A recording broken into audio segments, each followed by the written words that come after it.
Alright, y'all. Zeezzy the King. Like and subscribe. This is a special one for y'all today. I got my boy here. I always mention my kids in certain videos about horror movies and they woo woo woo. This is one of them. Tell them your name, son. Jamari Howard. How would you turn today on your birthday? 11 years old. 11. Now, I got a few questions to ask him, you know what I'm saying? Give him a little shout out before I do my video. So I'm going to start off with the first question. What's your favorite horror movie? Freddy vs. Jason. Freddy vs. Jason. That's a pretty cool movie. I liked it a lot. Now give them your YouTube channel and information to let them know how to reach you on YouTube. FW.Swifty. He said fw.swifty. I'm going to have all his information liked in the comment in the description so y'all can check him out. He do a lot of anime, a lot of edits. He get actually way more views than me. He pretty cool. Now I got one more question before I get to my video, because y'all know this Zeezzy the King, the big guy. This is Escape Horror Week. You know what I'm saying? Traps and stuff. What's your favorite horror icon though, son? Michael Myers. Michael Myers. Now mine's is Freddy Krueger, but I got Michael Myers at number 2. With that being said, happy birthday to my son. Y'all in the comments say happy birthday and go like and subscribe his work and his channel. Without further ado, we finna get to the video and continue Escape Week. All right, son, come on out of here. Let me get the video popping. Okay. That was my boy, y'all. Now it's time for the big dog to go. Let me shut that, get my little closet ready, get my camera adjusted. Make sure you shut that door, son. Like, you know what I'm saying? Quiet on the set. It's time for me to get to it. The big dog. Excuse me. I just had to throw a little shout out to my son. Like I told y'all, my kids really know what I'm saying. They know horror. They do horror. But they do anime and other things on their YouTube channels. Damn, I'm a little wore out with that one. But yeah, though. Back to the regularly scheduled program. This Zeezzy the King. Like and subscribe. Add me on Facebook. Zach King.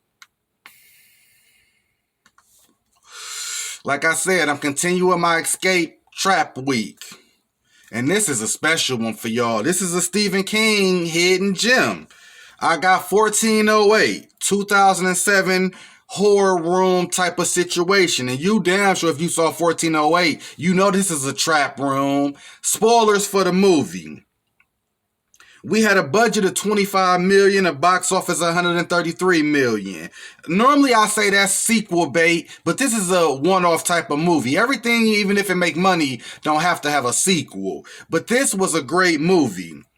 And it's a nice size cast, but it's really only one character, and that's John Cusack as Mike carrying this. Then we got Samuel L. Jackson. He's Gerald Olin. He's like the 1408 hotel manager. And then we got Mary McCormick. That's Lily. That's his I want to say estranged wife, or they going through a divorce, or they struggling because they have a tragedy where their daughter just have some kind of like cancer or sickle cell, and she passes away tragically. And you know, death of children always somehow, in certain cases, break the family apart. The husband and wife deal with the grief different. It's a real life story. But John Cusack's character is like a, you know what I'm saying? He used to, I don't know if he a middle of the pack author where he used to be great. And after his daughter, he became less of the writer he used to be. But anyway, he an author of the paranormal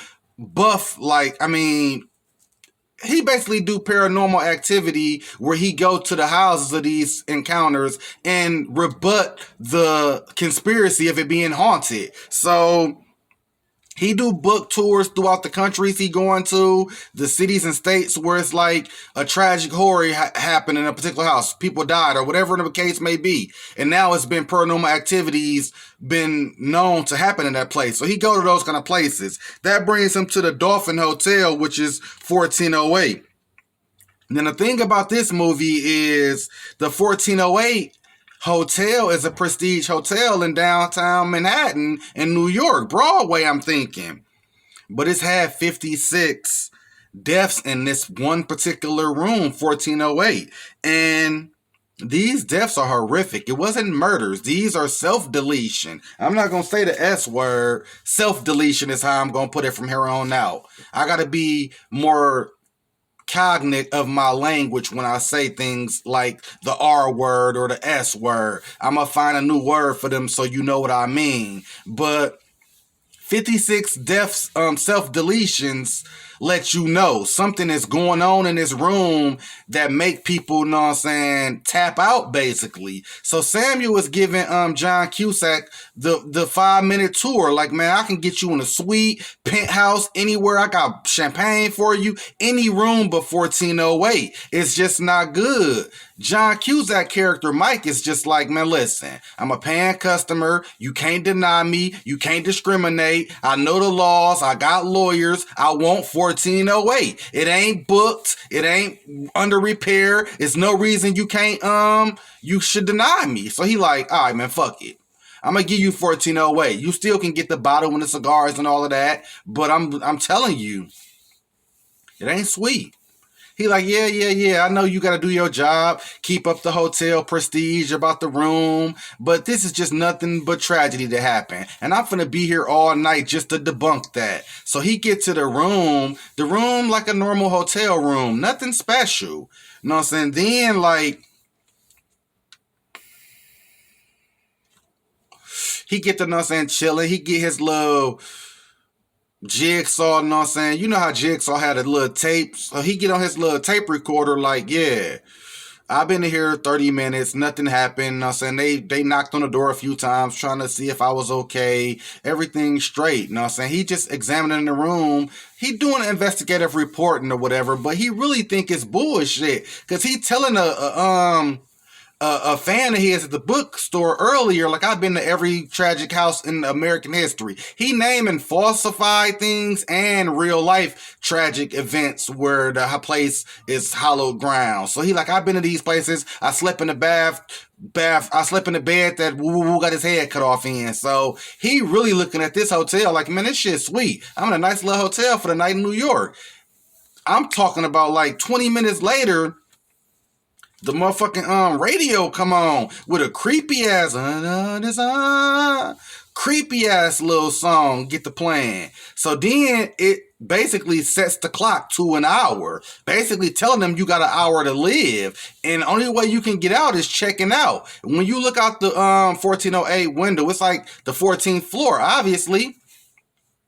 It's nothing around it. It's basically it's a straight drop to the ground. It's no way you can get out of this room unless the damn room lets you. This is paranormal as it gets. I'm calling this a trap movie because once you enter this room, you trapped. Throughout the movie, people come, like, the heat get to turning up.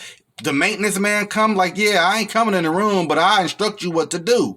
Like, people do that a few times, not a lot. Because this room isolate him and turn him into madness. The breakdown is crazy. He go through so many stages of grief. He have a scene where he see his dead father scolding him in the bathroom. The room transforms into all different hallucinating scenes. Like, at one scene, he think he out the room. He on the beach, where he had a scene early in the movie where he on the beach and he got to be saved because he got hit by a wave. But the room hallucinates. He sees his daughter in one vision, hold her, and she crumbles into bones. Like, this movie, to me, it's intense and it's paranormal at its finest. He going through shit where he look across the room, he hallucinating, he see another man, him, a doppelganger, basically mimicking him. You know what I'm saying? It forces him out the window. Like, ghosts of the past throughout the movie show up and show how they dead. Either they self-deleted themselves by hanging, or jumped out the window, or stabbed themselves in the heart. Just all kind of visions he see throughout this hour. I'm talking about the walls cave in. It get hot at one moment, cold the next. He opened the refrigerator and shit just get to, like, fucking up. He see Samuel L. Jackson, like I told you not to go in there. I mean, his hand gets scolded when he try to, turn the water on. Like, the room is fucking him up. I don't know if I'm explaining it to a level that I should or you can understand. But this movie to me was way better than I expected it to be. Because I didn't know nothing about it when I first saw this movie when it came out in 2007. You know what I'm saying? The thing about it is, I'm going to be honest.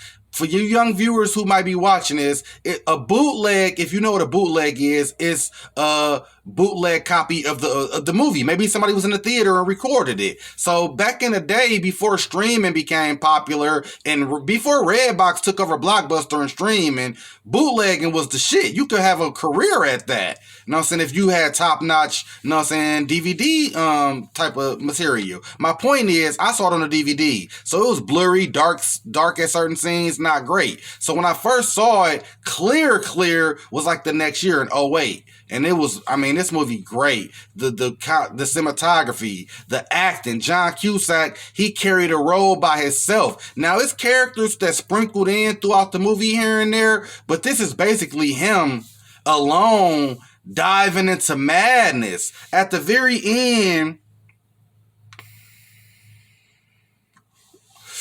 he ain't on no self-deletion type shit. So he like, I'm finna burn this motherfucker down, whether it kill me or somebody finna figure out, because this room finna be on fire. He sets a big ass fire because he try to connect with his girl through the internet. It shuts out, but he gets enough information and exposition out to her to call the police. So the fire start, they come save him. Happy ending. I done seen on the internet in a couple reviews and a couple director's cuts where that's all in his imagination and he hang himself in the room as the real reality. But I also heard some of those end as it's fake, where it ends where he, you know what I'm saying, gets out the room but has a new perspective on paranormal activity. All the other shit might have been capped, but this not. And he attaches himself back to his woman. He appreciates life on some jigsaw shit. Cherish your life. And it ends like that. But it also ends spooky because as he in the room with his woman, they reattaching their marriage. The phone ring, and I think you hear the creepy song that the radio been playing all throughout the movie. Like, it's time to come, it's only begun. And they both look at the phone like, what the fuck? That's kind of sequel baitish, but other than that, this movie was intense. It wasn't super scary far as scary. It just had some creepy, intense moments. I'm giving 1408, to be honest. I'm going to give this a solid 6 out of 10. It wasn't like super duper duper, but it was a very passable movie. Watchability is there. I won't say like a lot. But if you wanted to watch this and you've seen it 2 or 3 times already, the 4th time wouldn't hurt you. That's what I mean by watchability. Certain movies are just like Godfather. We watch that every time throughout your life. Scarface. Certain movies, Friday. You know what I'm saying? Certain movies, you done seen them 1,000 times. That's beyond watchability. And there's other movies where you done seen it. You might watch it once a year. Every year, me and my chick might watch Baby Boy. We done seen that 1,000,000 times. And we just might be in the mood for Baby Boy tonight or whatever. But Zeezzy the King, like and subscribe. Happy birthday to my boy. Y'all go support his work. Remember, I'm going to have all his information in the description. YW.Swifty. That's my boy Jamari. But this is the guy, the father, the papa, Big Daddy, Zeezzy the King. Like and subscribe to me first. Then go check him out. And I'm out. Your favorite horror channel, Zeezzy.